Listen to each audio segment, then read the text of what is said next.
En Esquivias se casó Miguel de Cervantes con Catalina de Palacios en 1584, en la iglesia parroquial de Santa María.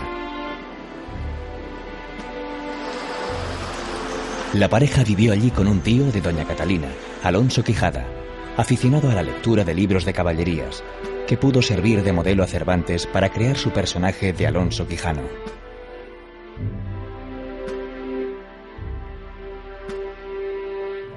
Aún se conserva la casa familiar, una típica mansión de 2 plantas del siglo XVI convertida hoy en museo cervantino.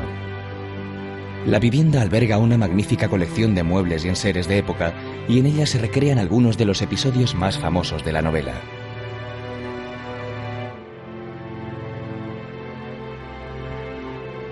En la biblioteca se encerraba cada día Alonso Quijano durante horas para leer y releer las hazañas ajenas, hasta que consideró necesario hacerse caballero e irse por todo el mundo con sus armas y caballo, a buscar aventuras y desfacer entuertos. El dormitorio rememora el ambiente donde ama y sobrina cuidan del de la triste figura, cuando éste vuelve de su primera salida molido a palos. Mientras, el cura y el barbero deciden quemar la mayor parte de sus libros, de los que se salva el Amadís de Gaula, considerado el precursor de las novelas de caballerías.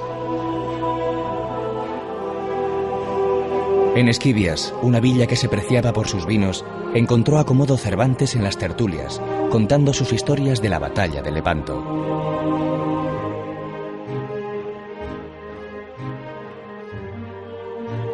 Aupada sobre una colina y ceñida por el Tajo, Toledo es una ciudad mágica que asombra al visitante con su hermosa síntesis de historias y culturas. Varias veces hace referencia Cervantes a la ciudad en las páginas de El Quijote. De Toledo es el canónigo que traba conversación con el hidalgo cuando éste es enjaulado. La toledana plaza de Zocodover, antiguo zoco de ganado, es evocada por el galeote al que quiere redimir de su condena el caballero andante, dándole 20 ducados. Toledo es la ciudad de la difícil convivencia entre 3 culturas que dejaron cada una por separado su sello inconfundible. El legado árabe perdura en las mezquitas del Cristo de la Luz y de las Tornerías, de los siglos X y XI respectivamente. En la Puerta Vieja de Bisagra, en la de Alcántara y en la de Bab Mardón, así como en fragmentos del recinto amurallado. El mudéjar es el estilo predominante en Toledo. Palacios, arcos, monasterios, iglesias y conventos lo atestiguan. Símbolo de todos ellos es la Puerta del Sol, construida en el siglo XII, que se ha convertido en una de las imágenes más características de la ciudad. La cultura judía convivió durante 500 años con la musulmana y la cristiana. En medio del que fuera pujante barrio judío, se alzan 2 sinagogas mudéjares. Santa María la Blanca, del siglo XII, ofrece en su interior una blancura que hace honor a su nombre y contrasta de forma armoniosa con la delicada decoración de sus capiteles y muros.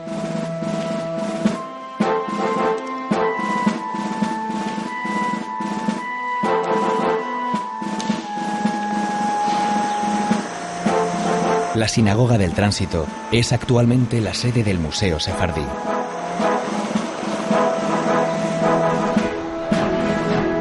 Toledo ha sido durante siglos ciudad de artesanos que han sabido, como ha sucedido en la arquitectura, integrar las técnicas de los diferentes pueblos y tradiciones. La catedral es un espléndido templo gótico construido sobre la mezquita mayor de Toledo.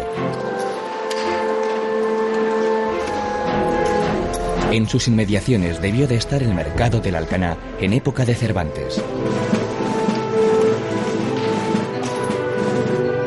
En una de sus tiendas desarrolla el escritor uno de los episodios de su novela. Estando yo un día en la Alcaná de Toledo, dice haber encontrado un manuscrito con caracteres arábigos que contiene la historia de Don Quijote de la Mancha. Su autor es el historiador Cide Hamete Benengeli, un personaje ficticio al que Cervantes hace responsable de contar las aventuras del caballero de la triste figura.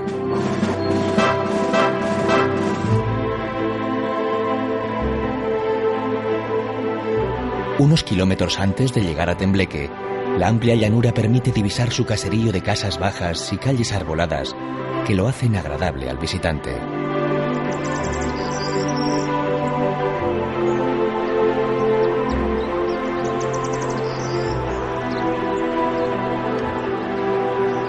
Es Sancho Panza, el fiel escudero, quien hace referencia a esta población al contar a los duques que en una ocasión fue a trabajar a esta villa.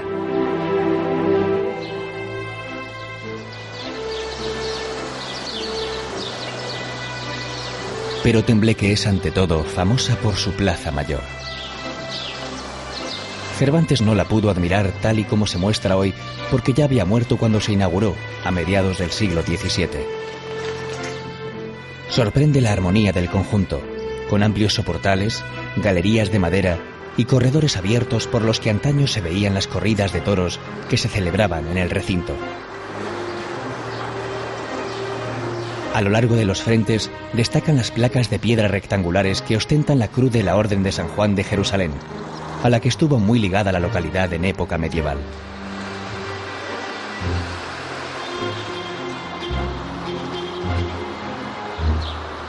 En los alrededores se pueden ver construcciones señoriales como el Palacio del siglo XVIII, conocido como Casa de las Torres, que conserva una elegante portada.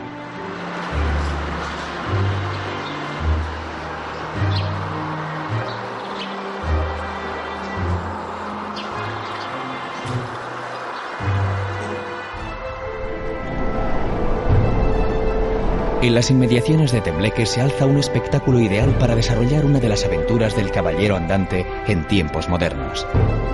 La silueta de los viejos molinos de viento se desdibuja poco a poco y aparecen sobre el horizonte, como un espejismo, las espigadas figuras de los generadores eólicos con sus altas aspas.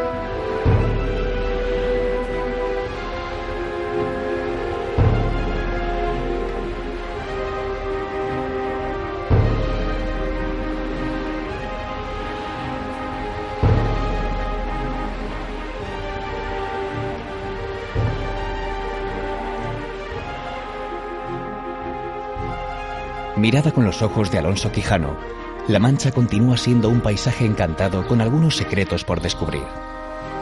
Para ello hay que hacer parada en Madridejos y visitar el molino del tío Genaro, cuya edad ronda los 400 años y que con toda su maquinaria intacta representa un sustancioso aperitivo de los molinos de viento que se verán más adelante.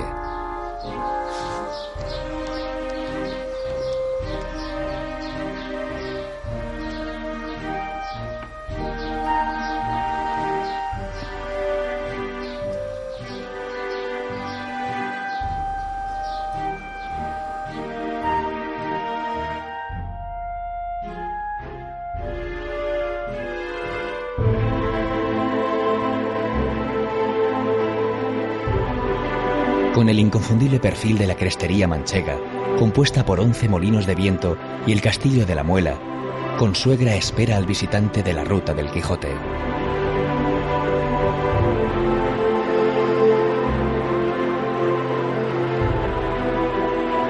La mayoría de los molinos traídos a la zona por los flamencos en el siglo XV han sido reconstruidos fielmente.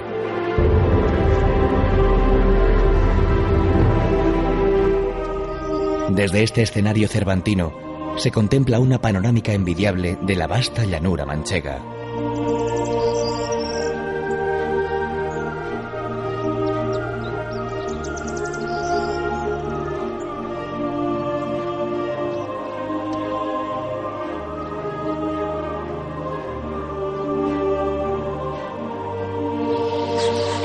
A los pies de los gigantes de viento está la villa de Consuegra, dividida en dos por el río Amarguillo.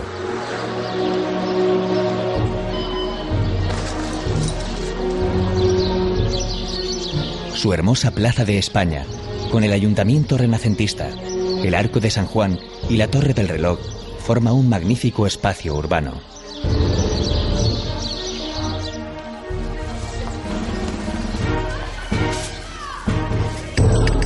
El último fin de semana de octubre, Consuegra celebra la fiesta de la Rosa del Azafrán, un cultivo de vital importancia para el desarrollo económico de la zona y una excusa perfecta para admirar el folclore manchego. Se organizan concursos de monda de la flor del azafrán y un certamen gastronómico de platos típicos de la localidad. También realizan la molienda de la paz. Y para este acontecimiento, el molino Sancho se viste con sus gruesas lonas que impulsan los enormes brazos para triturar el grano con su mecanismo original.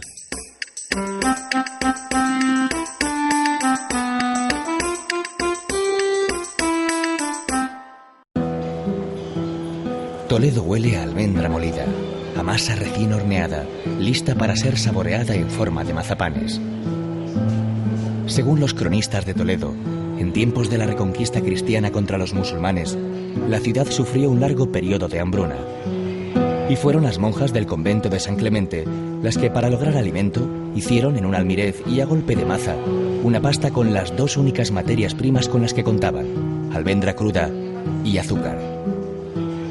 A esta masa cocida en el horno la denominaron pan de maza.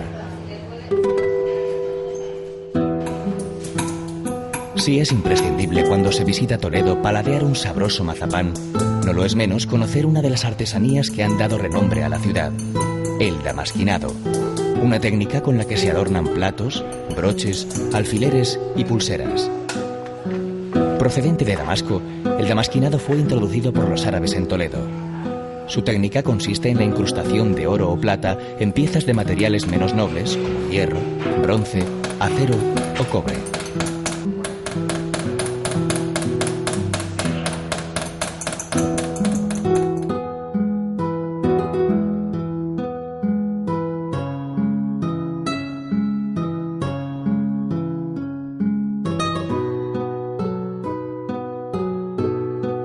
El oro y el acero se unen en Toledo para crear sus célebres espadas y sables de hojas forjadas y templadas a mano.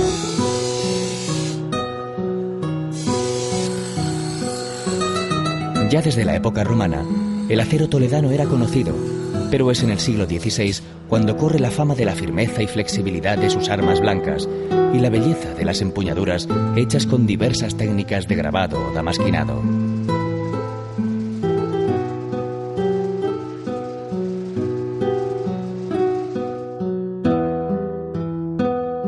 Actualmente la mayor parte de la producción se destina al turismo, que compra copias de espadas históricas como la Tizona del Cid o la Excalibur del rey Arturo.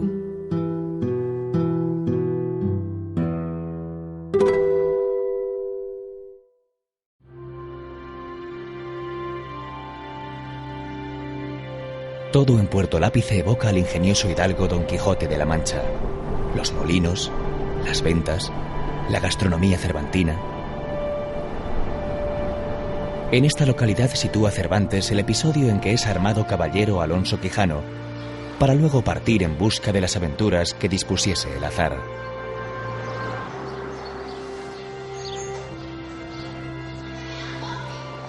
En el pueblo destaca su curiosa Plaza Mayor, con galerías de madera de intenso color rojo.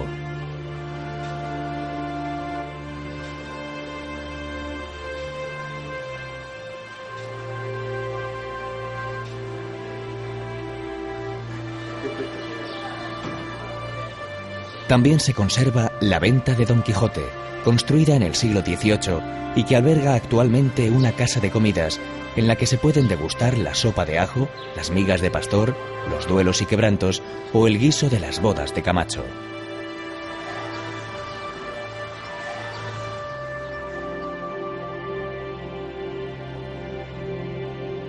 Alcázar de San Juan, antiguo señorío de los caballeros de la Orden de San Juan de Jerusalén, tiene un secreto muy bien guardado. La ciudad le disputa a Alcalá de Henares su condición de ser el lugar donde nació Miguel de Cervantes. Aquí se conserva el sitio donde pudo estar la casa natal del Manco de Lepanto y una supuesta partida de nacimiento a nombre de Miguel de Cervantes Saavedra, que mantienen viva la polémica. El documento es propiedad de la iglesia de Santa María la Mayor del siglo XIII, realizada en estilo románico y barroco, con numerosas aportaciones de diversas épocas.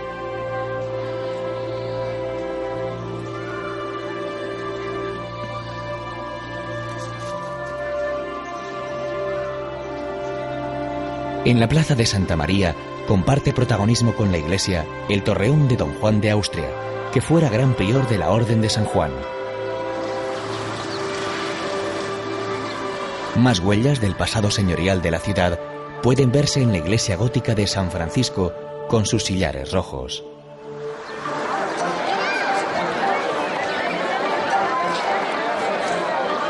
La Plaza de España, presidida por el Ayuntamiento, inaugurado en 1850, con su conjunto de casas y los monumentos a Don Quijote y Sancho Panza, es una arteria fundamental de esta ciudad moderna y vital. Alcázar de San Juan es un punto clave en la geografía manchega y cuenta con una animada vida cultural, con certámenes literarios, exposiciones y los cursos de la Universidad de Verano Alonso Quijano.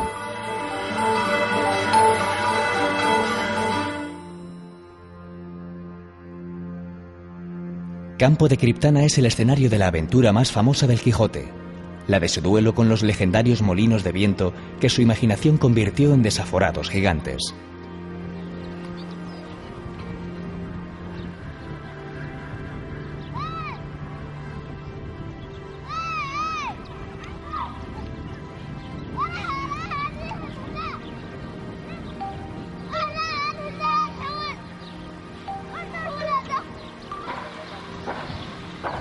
«¿Qué gigantes?», dijo Sancho Panza. «Mire vuestra merced, que aquellos que allí se parecen no son gigantes, sino molinos de viento, y lo que en ellos parecen brazos son las aspas que, volteadas del viento, hacen andar la piedra del molino».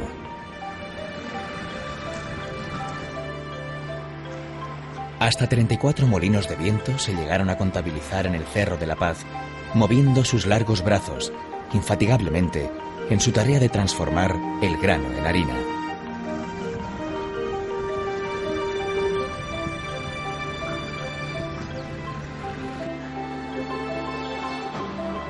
En torno al Cerro de la Paz se alza el núcleo más antiguo de la villa de Campo de Criptana. Son calles empedradas, con casas bajas de paredes blancas, zócalos de color azul añil y rejas que protegen las pequeñas ventanas. Calles que se unen entre sí mediante escaleras y que guardan sorpresas como las cuevas horadadas en la tierra. Buena muestra de esta arquitectura tradicional es la llamada Cueva de Mambrino, convertida en museo iconográfico del Quijote y donde se recrean muchas de las estampas del ilustre personaje.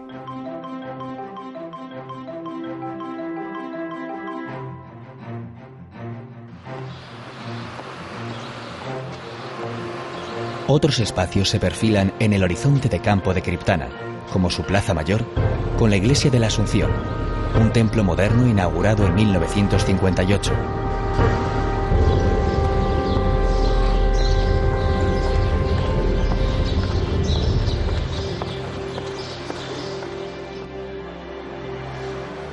El Pósito, antiguo almacén de granos, es hoy el Museo Municipal.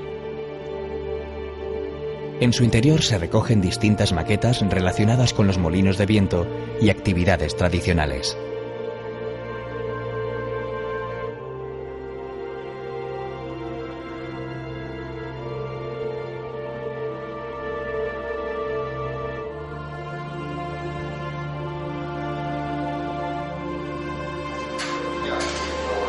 No hay que abandonar la localidad sin antes degustar algunas de sus pastas más renombradas, como los famosos cordiales, cuya receta guarda celosamente una familia de pasteleros, los rosquillos de mistela, las tortas de mosto o las magdalenas.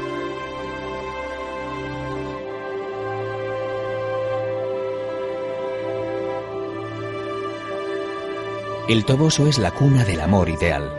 Don Quijote va al Toboso a buscar la bendición de la sin par Dulcinea para afrontar nuevos retos y ofrecerle sus hazañas. Porque ninguna cosa de esta vida hace más valientes a los caballeros andantes que verse favorecidos de sus damas. La Casa Museo de Dulcinea, junto al convento de las Clarisas, perteneció a doña Ana Martínez Zarco de Morales, que según se cree pudo inspirar a Cervantes el personaje de Aldonza Lorenzo. Es una casa de 2 plantas de labradores manchegos acomodados, con las habitaciones y el mobiliario típico del siglo XVI.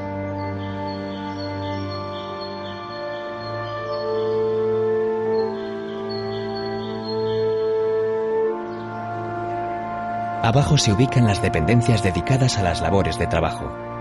La cocina con gran cantidad de enseres, la bodega con tinajas antiguas de diversos tamaños, la almazara, la gran prensa de aceite ubicada en el corral.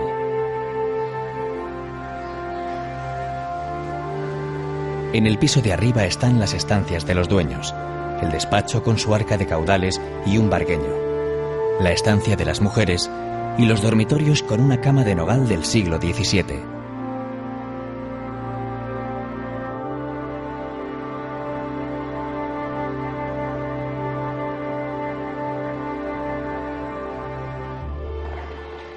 En el Toboso, caballero y escudero se toparon con la iglesia parroquial de San Antonio Abad, amplio templo de planta cuadrada en el que sobresale su pórtico plateresco y la torre de 3 cuerpos.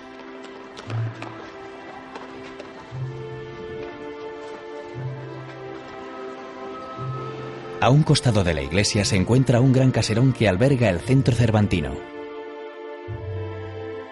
El museo conserva gran cantidad de ediciones del Quijote publicadas en todas las lenguas imaginables. Muchas veces habla Cervantes en su obra sobre el queso de la Mancha, como cuando Teresa Panza le regala al paje que le llevaba las cartas de su marido, Sancho, un queso, por ser muy bueno, que se aventajaba a los de Tronchón. Elaborado con la leche extraída de las ovejas, el denominado queso manchego, en sus variedades curado y semicurado, es un sabroso aperitivo que sabe a más si se combina con otros 2 productos de esta tierra, el pan candeal y el vino.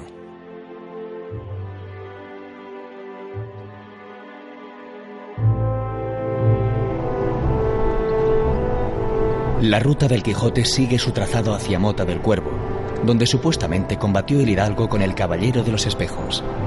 La localidad recibe al viajero con la típica estampa manchega.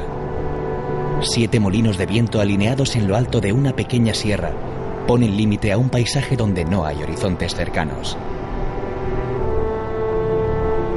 Desde aquí se domina la villa con un conjunto de casas señoriales que portan escudos y lucen las características fachadas de la arquitectura regional. Los edificios religiosos están bien representados en la iglesia de San Miguel Arcángel, de los siglos XVI y XVII, y las ermitas de Santa Ana y Santa Rita.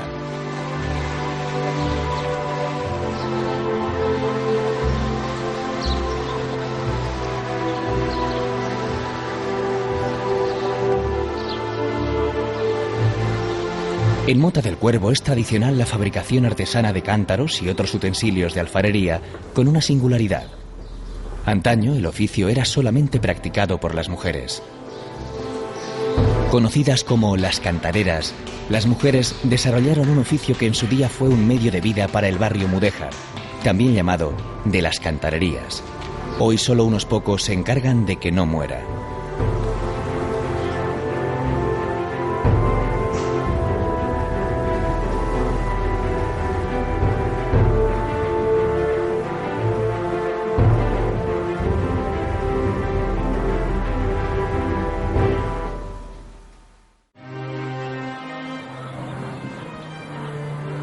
No hay constancia de que el ingenioso hidalgo visitara la villa de Belmonte, pero recorriendo esta ruta se hace imprescindible llegar al lugar de nacimiento de Fray Luis de León.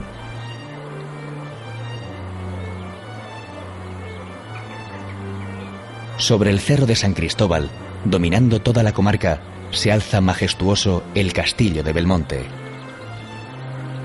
Mezcla de lujoso palacio y recia fortaleza, el recinto fue levantado en el siglo XV por don Juan de Fernández Pacheco, marqués de Villena.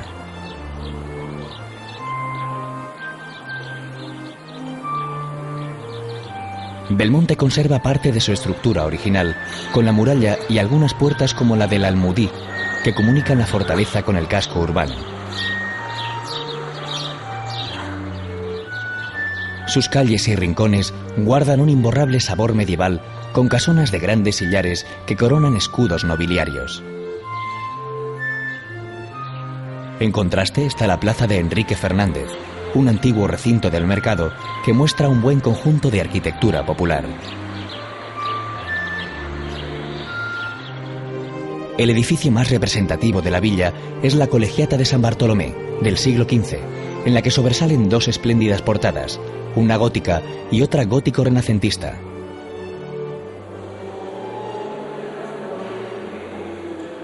En el interior destacan las bóvedas de nervios, tanto en las 3 naves principales como en muchas de sus 13 capillas.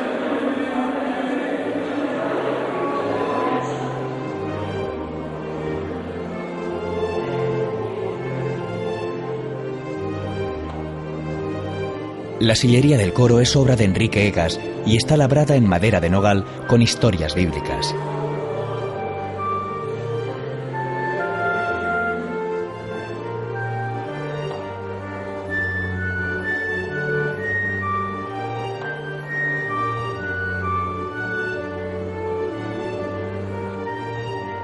Entre las joyas de la colegiata figura la pila bautismal en la que fue bautizado Fray Luis de León, que nació en esta localidad en 1527. El templo cuenta además con valiosos trabajos de rejería y un sinfín de obras que conforman un museo de arte sacro.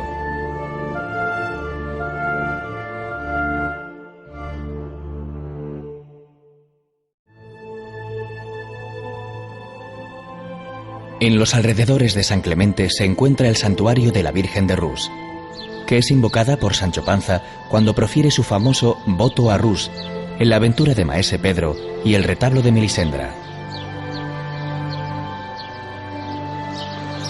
San Clemente, villa señorial y elegante, fue durante años el centro administrativo de toda la Mancha conquense. Este pasado se aprecia en sus calles, con una gran concentración de conventos, edificios públicos, casas señoriales con fachadas renacentistas y monumentos emblemáticos como el llamado Arco Romano, que es en realidad del siglo XVIII.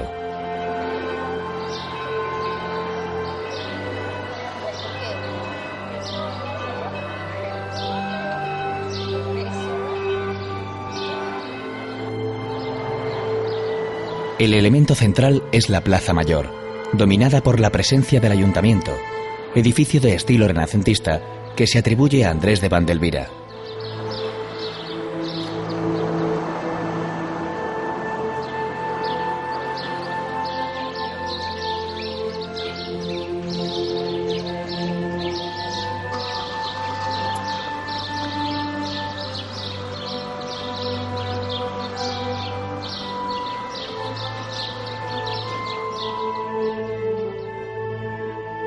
Situada en medio de los caminos que dieron vida al hidalgo manchego nacido de la pluma de Cervantes, Tomelloso es una ciudad moderna, con gran actividad comercial centrada en el cultivo de la vid y la elaboración de vino y alcohol.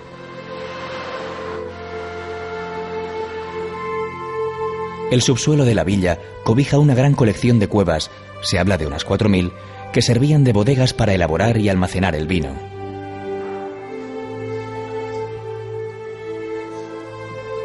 Tomelloso es también tierra de buen brandy. Así lo acreditan las bodegas Peinado, que comenzó a destilar vinos en 1820 y produce brandys con solera de más de 100 años. Testimonio del pasado de la localidad es la Plaza de España, donde se alza la barroca iglesia de la Asunción y la Posada de los Portales, del siglo XVII, con elegantes galerías que se utilizaban antaño para hospedar muleros y hoy acogen un centro cultural.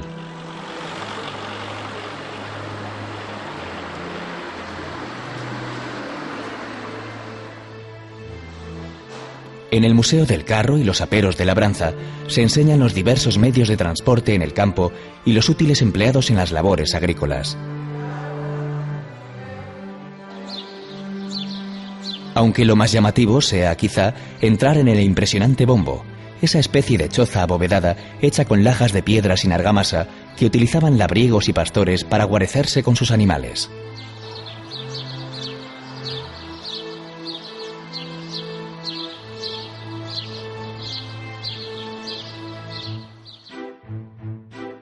Argamasilla de Alba es una de las tantas poblaciones que aseguran ser aquel lugar de la Mancha de cuyo nombre no quiero acordarme. Cervantes es ambiguo. Intencionadamente juega con el lector, siembra la duda. Escogió La Mancha como centro de las correrías de su héroe. Y en cambio, culpa al falso narrador de la historia del Quijote, Cide Hamete Benengeli, de omitir el nombre del pueblo de partida por dejar que todas las villas y lugares de La Mancha contendiesen entre sí por ahijársele y tenérsele por suyo, como contendieron las 7 ciudades de Grecia por Homero.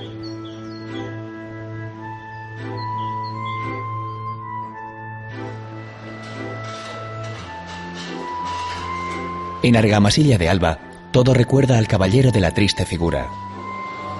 Aquí está la cueva de Medrano, una cueva como tantas otras que debieron utilizarse de despensa y a la que se accede por una escalera desde el patio del caserón.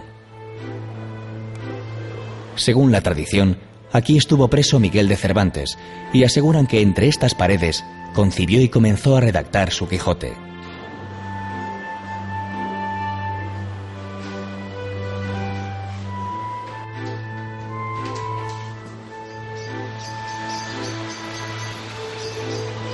El otro elemento de polémica en Argamasilla se encuentra guardado en la iglesia parroquial de San Juan Bautista.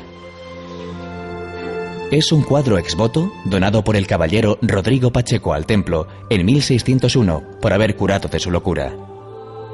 Un gran dolor en el cerebro, le llama en la inscripción. Tanto la fecha como la dolencia alimentaron la leyenda de que fue este hidalgo quien inspiró la figura de Don Quijote.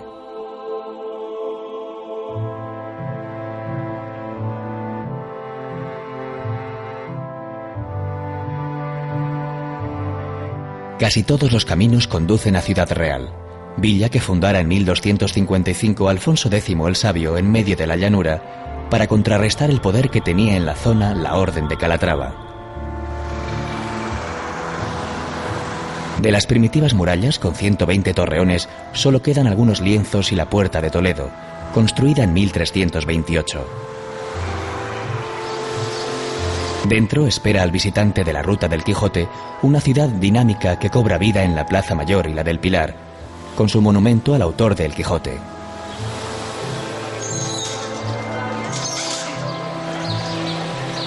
Cervantes, buen conocedor de los productos de la zona, pone en boca de Sancho Panza una alabanza al vino que se produce en los alrededores de Ciudad Real, que le ofrece el escudero del Caballero del Bosque.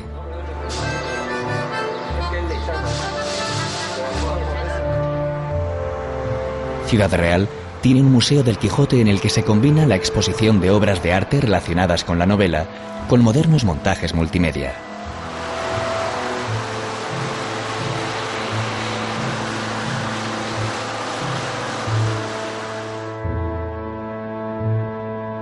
Almagro, la que fuera antaño cabecera de la poderosa Orden de Calatrava, sigue conservando todo su sabor en forma de nobles casonas, calles amplias y bien trazadas y monumentos de interés.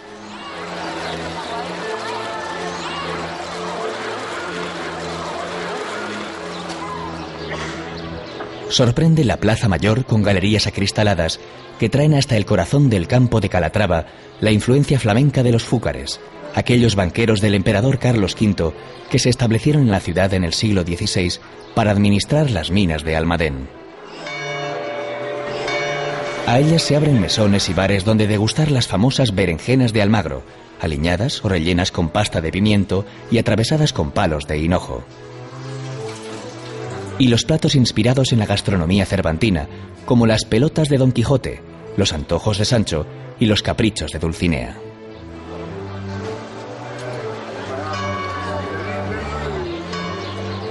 No aparecen los célebres personajes de la narración cervantina caminando por esta plaza, sino que continúan con su comedia de entuertos en una venta en las proximidades de Almagro. Pero probablemente sí lo hizo el propio Cervantes para acudir a alguna representación del Corral de Comedias, prácticamente el único teatro que queda del Siglo de Oro.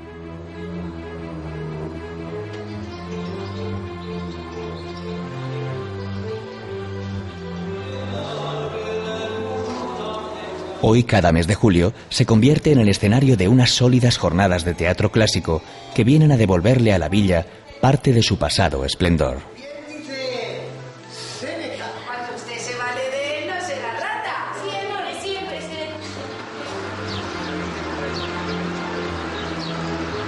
Almagro tiene numerosos palacios y conventos como el de San Francisco, convertido hoy en lujoso parador de turismo.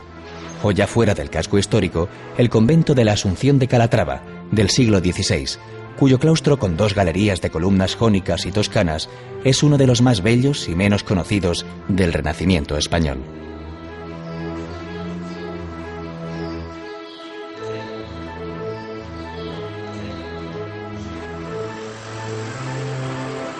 En las calles de Almagro se escucha como música de fondo el dulce repiquetear de los bolillos.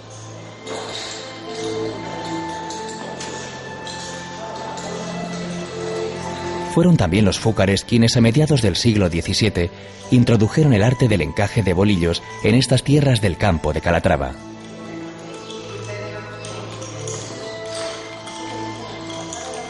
En 1766, 2 vecinos de Madrid, Rita Lamberg y Manuel Fernández, establecieron una fábrica para hacer encajes de hilo y seda, enseñando el oficio a un buen número de mujeres y niñas que copiaban los diseños originarios de Flandes.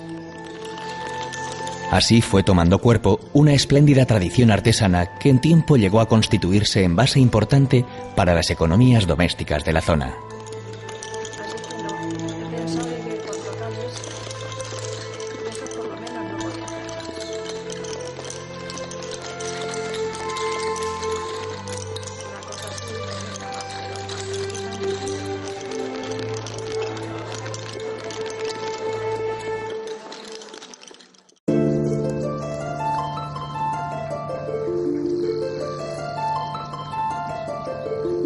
Son las tablas de Daimiel, el parque nacional enclavado entre Daimiel y Villarrubia de los Ojos, uno de los pocos humedales que quedan en La Mancha.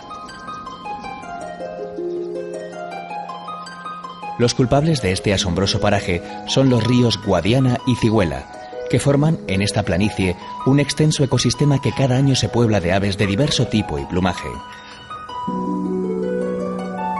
Algunas llegan aquí huyendo del invierno del centro y norte de Europa. Otras lo usan como lugar de descanso y nidificación en sus largos viajes migratorios. Y abundan también las especies sedentarias que pueden verse durante todo el año. Tal es el caso de la gran variedad de anátidas que navegan tranquilamente por entre la vegetación.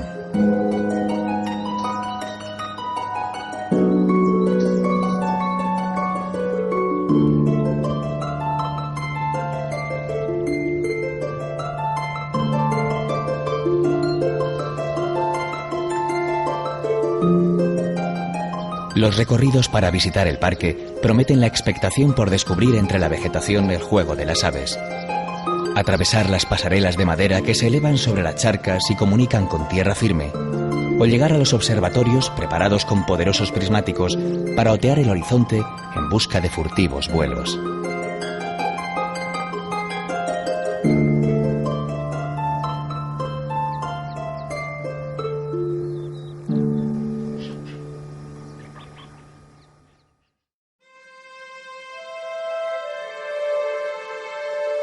Valdepeñas se enclava en la amplia vega del río Jabalón, en el corazón de la llanura manchega, donde muchos ubican la aventura de Don Quijote y Sancho Panza con los encamisados.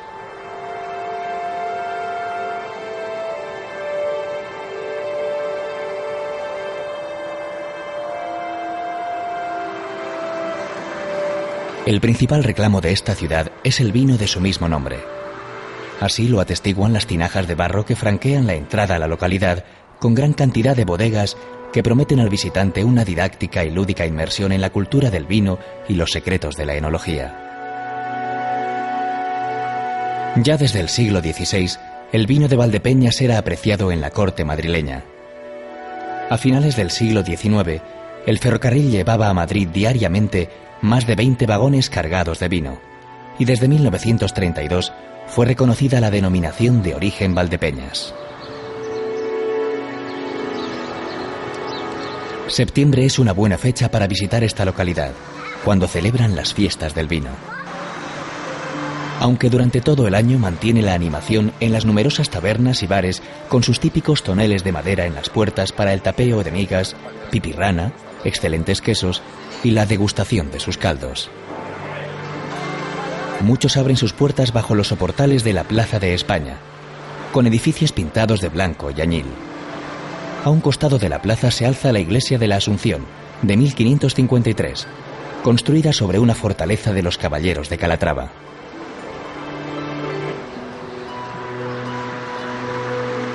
Como no podía ser de otro modo, Valdepeñas cuenta con un molino, el de Gregorio Prieto, que según la leyenda es el más grande del mundo. Y un museo de los molinos, donde se muestran maquetas y dibujos de molinos de diferentes países.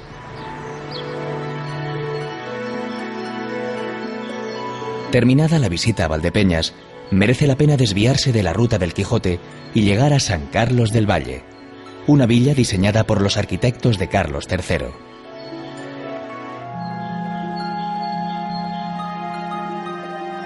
Posee una espléndida plaza mayor con galerías de madera, rematada con su iglesia parroquial de 4 torres.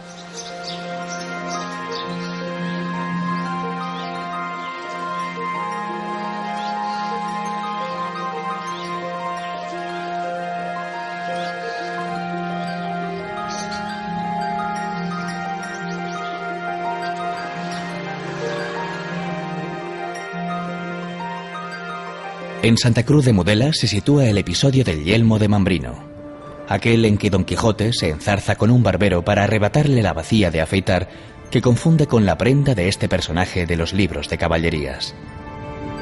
El baciyelmo, como lo llama Sancho, cubrirá la cabeza del hidalgo en las próximas aventuras. En esta población son célebres las fábricas artesanas de cuchillería y navajas.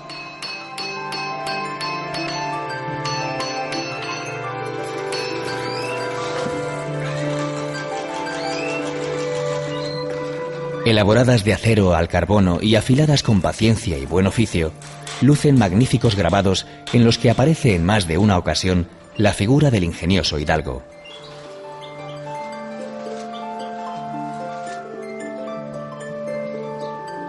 Santa Cruz de Mudela tiene la ermita Plaza de Toros de las Virtudes, el monumento más curioso de cuantos han salido al paso del visitante de la ruta del Quijote.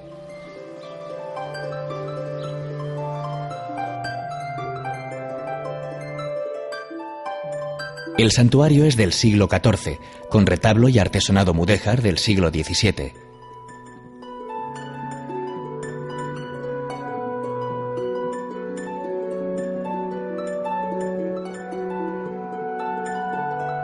Aquí se celebra el 8 de septiembre una romería en la que participa gente de toda la comarca. Por la tarde, los romeros acuden a los toros en esta plaza cuadrada que data de 1645, lo que la convierte en una de las más antiguas de España.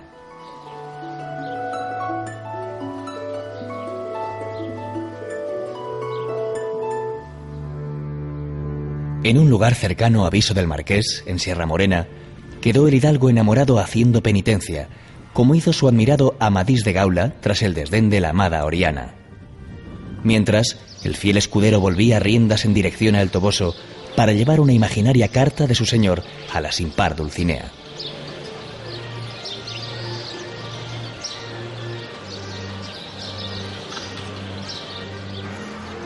Seguir los pasos de estos dos personajes es la excusa perfecta para descubrir una de las joyas ocultas de la Mancha. Se trata del Palacio del Marqués de Santa Cruz, construido por el almirante don Álvaro de Bazán, que decidió acabar sus días tierra adentro en un palacio suntuoso y refinado al mejor estilo renacentista italiano.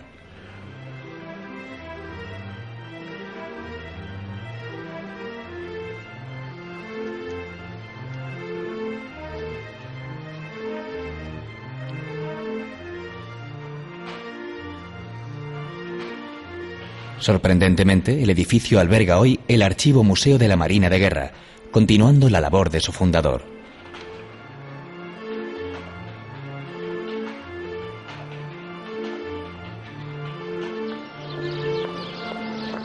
Junto al palacio se levanta la iglesia de la Asunción, con un enorme caimán disecado que cuelga en su interior, regalo del marqués tras uno de sus muchos viajes.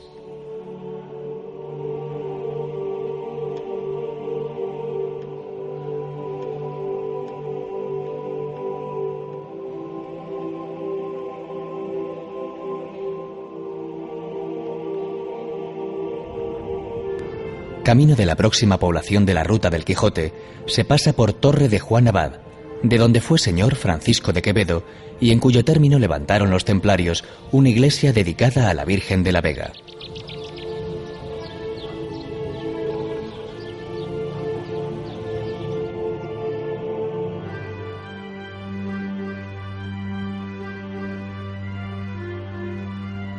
Villanueva de los Infantes es una de las villas más señoriales de la zona. La plaza mayor es de una sobriedad y monumentalidad desbordantes. A ella se asoma la portada herreriana de la iglesia de San Andrés, donde estuvo enterrado Quevedo. Sus calles están repletas de palacios, escudos, iglesias y casonas, como la de don Diego de Miranda, el caballero del verde gabán, con quien se encuentra Don Quijote en la segunda parte de la novela. Cervantes la describe ancha como una aldea, las armas esculpidas en piedra tosca encima de la puerta, la bodega en el patio, la cueva en el portal y muchas tinajas.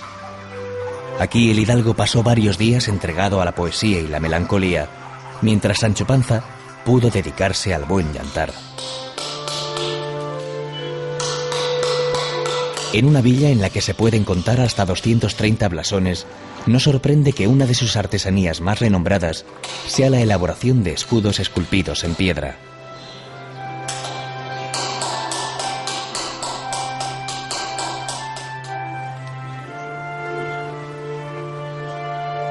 Los textiles también tienen tradición, en particular las tiras de esparto trenzadas en varios ramales y cosidas para confeccionar petacas, esteras y sombreros.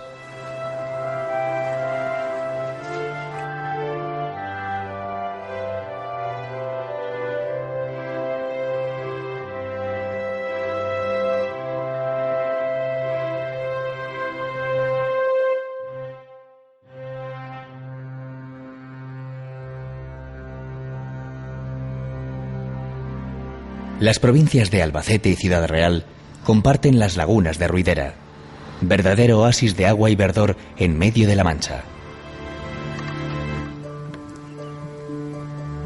Están formadas por 15 lagunas encadenadas unas a otras formando cascadas y remansos.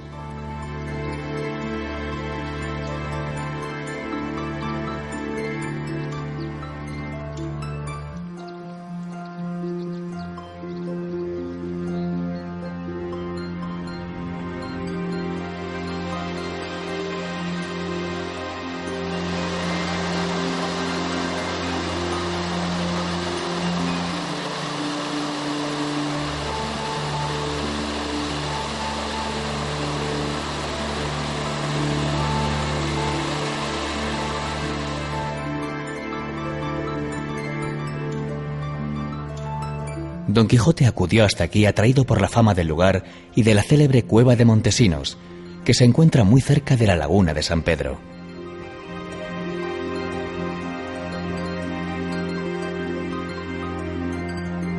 Y a la noche se albergaron en una pequeña aldea, a donde el primo dijo a Don Quijote que desde allí a la cueva de Montesinos no había más de 2 leguas, y que si llevaba determinado entrar en ella, era menester proveerse de sogas para atarse y descolgarse en su profundidad.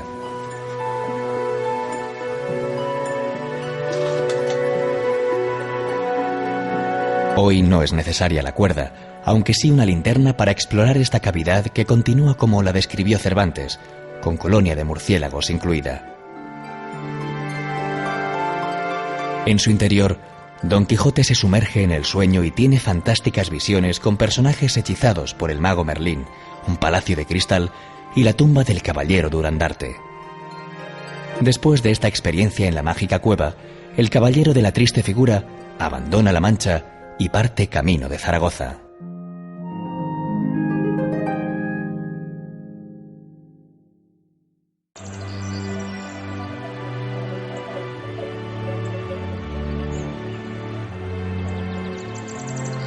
En la cima del Cerro del Alacranejo, a unos 30 kilómetros de Ciudad Real, se encuentran los imponentes restos del Sacro Convento de Calatrava la Nueva.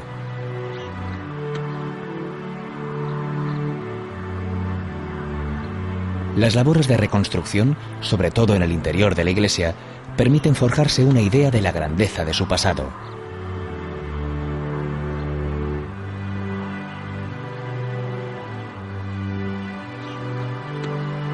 El Sacro Convento fue fundado en el siglo XIII como sede de los Caballeros de Calatrava.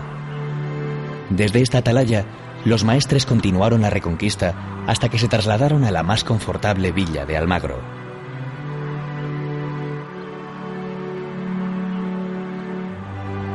La portada principal está presidida por un rosetón gótico que ha quedado ya como símbolo calatravo.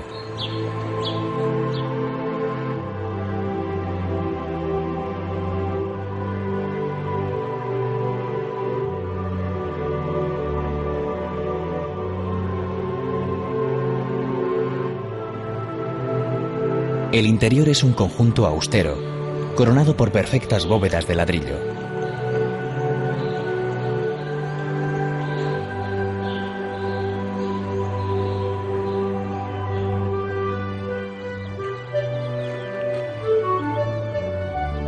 También se mantienen en pie los restos del convento, desde cuyas celdas la vista abarca un paisaje infinito.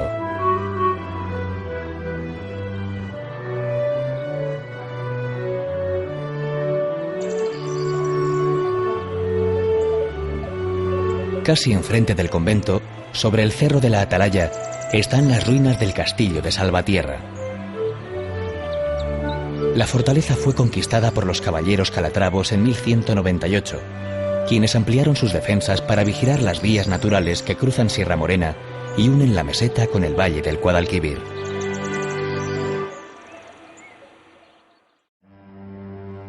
Infatigable, el ingenioso hidalgo continúa su andadura. Ahora tiene un destino, como se anunció en la primera parte de la novela. Se dirige a Zaragoza, donde se celebran unas solemnísimas justas. En tierras de Aragón, los personajes son recibidos por unos duques que ponen a su disposición un palacio con una auténtica corte, aunque solo sea para reírse de ellos. Según afirman los estudiosos, los duques son los de Villahermosa, con su palacio renacentista de Pedrola, donde se cree estuvo Cervantes hospedado una temporada.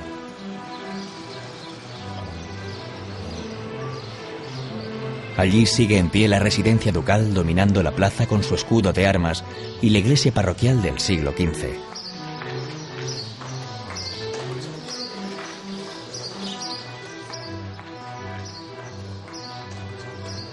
Los nobles llegan incluso a hacerle creer a Sancho que le conceden el gobierno de una ínsula. La famosa ínsula Barataria no es otra que la villa zaragozana de Alcalá de Ebro, una de las numerosas islas fluviales que el río ha ido tejiendo a su paso.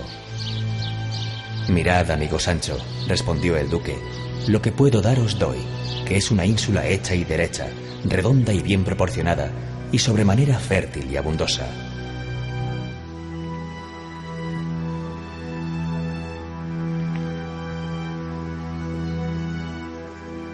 Después de esta experiencia, caballero y escudero reemprenden el viaje a Zaragoza. Sin embargo, no llegarán muy lejos, porque en una venta del camino encuentran un ejemplar de unas falsas aventuras del hidalgo manchego. En 1614 vio la luz otra historia de Don Quijote firmada por un tal Avellaneda, que continúa la saga cervantina en las justas zaragozanas. Cervantes, para salir del lance, denuncia en la segunda parte de su novela la narración apócrifa y decide encaminar los pasos de su protagonista hacia Barcelona. Por esta razón, Zaragoza se queda sin la visita del verdadero Quijote. Pero no ocurrirá lo mismo con el espectador de esta ruta.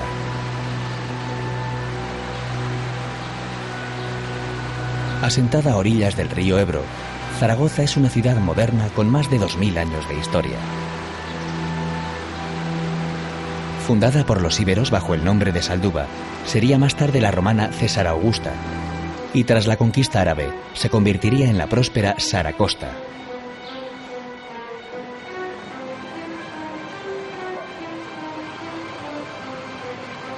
Con la reconquista cristiana fue capital del Reino de Aragón, que llegó a comprender los territorios de los actuales Aragón, Cataluña, Valencia y las Islas Baleares.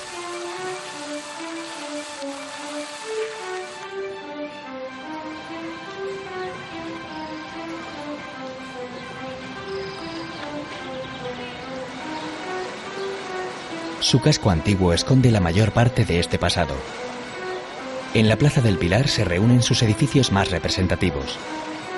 La catedral gótica, la Seo, fue construida en el siglo XIV sobre un antiguo templo romano.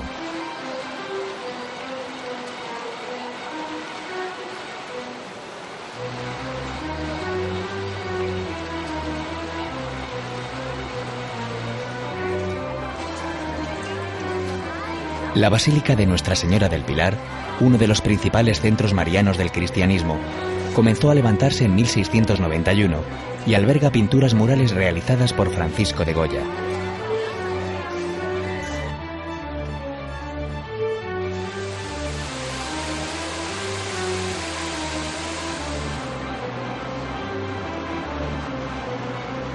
La Lonja es uno de los monumentos más bellos de la ciudad, junto con el Palacio de la Aljafería, uno de los mejores ejemplos del arte musulmán fuera de Andalucía, convertido hoy en la sede de las Cortes de Aragón y de la Diputación.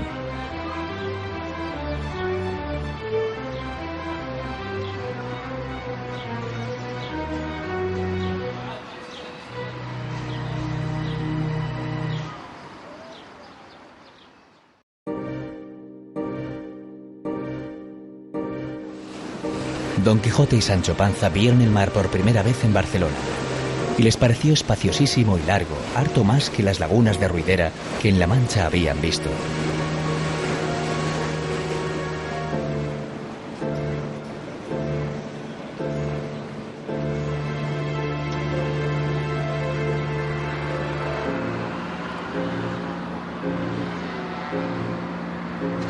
Llegaron a la villa la víspera de San Juan y una multitud festiva y ruidosa les salió al encuentro, con chirimías, atabales y ruido de cascabeles, como si de un recibimiento real se tratase.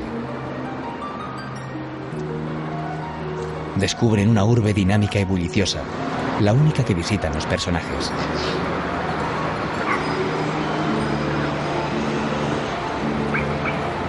En la zona portuaria, con sus mesones, se reunían gentes de muy diversa procedencia, como haría el bachiller Sansón Carrasco, que sigue los pasos del hidalgo con el fin de hacerlo regresar a su aldea manchega.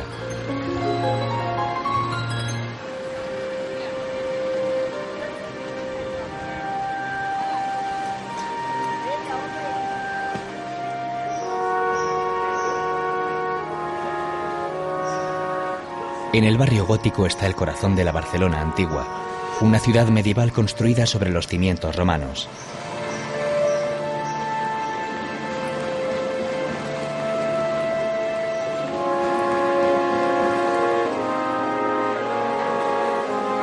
En esta mezcla histórica de callejuelas estrechas pudo estar la casa de Antonio Moreno, el amigo del bandolero Roque Guinart, que acoge a los viajeros. A su balcón sale Don Quijote para ver las fiestas y los grandes monumentos.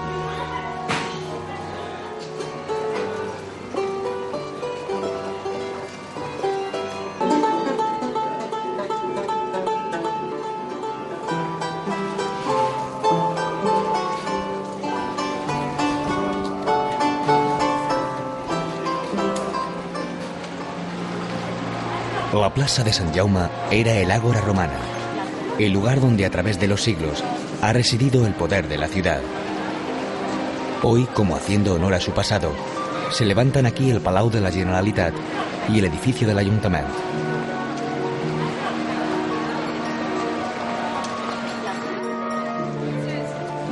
Muy cerca, en el Carrer del Call, en el antiguo barrio judío, sitúan los estudiosos la imprenta de Curmellas que visita el caballero andante.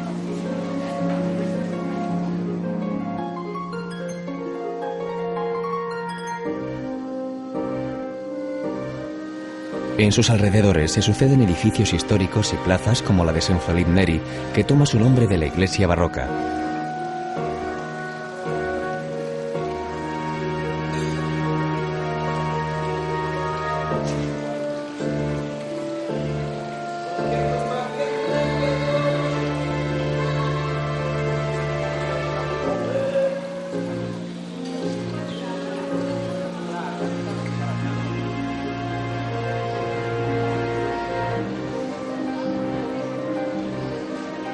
La catedral de los siglos XIII y XIV es un magnífico exponente del gótico catalán.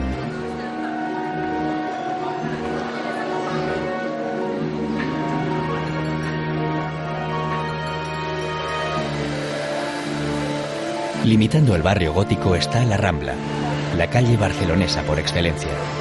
Es su arteria más viva a cualquier hora del día o de la noche, con kioscos de todo tipo y actores callejeros que hacen del lugar un espectáculo en sí mismo.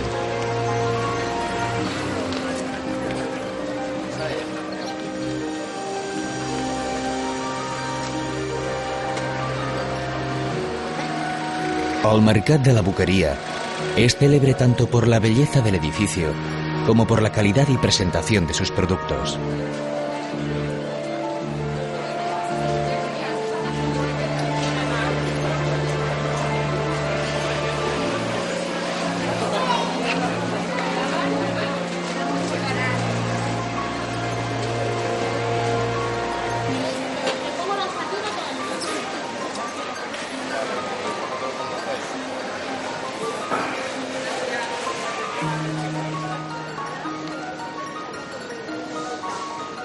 Encanto especial tiene la Plaza Reial, un espacio para sentarse y tomar unas copas al aire libre, admirando las farolas que diseñara Gaudí.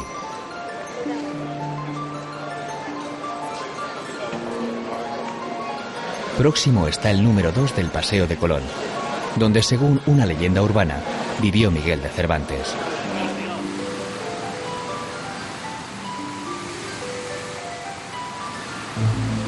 La plaça de Catalunya marca la frontera entre la Ciudad Bella y el Eixample.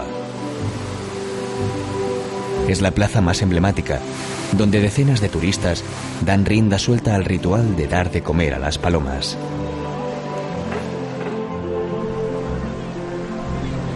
Termina el viaje. En la playa de Barcelona, Sansón Carrasco, disfrazado de caballero de la Blanca Luna, derrota al de la Triste Figura y le obliga a dejar la caballería andante. Don Quijote, vencido, acaba como el héroe que siempre soñó, reivindicando la hermosura de su Dulcinea.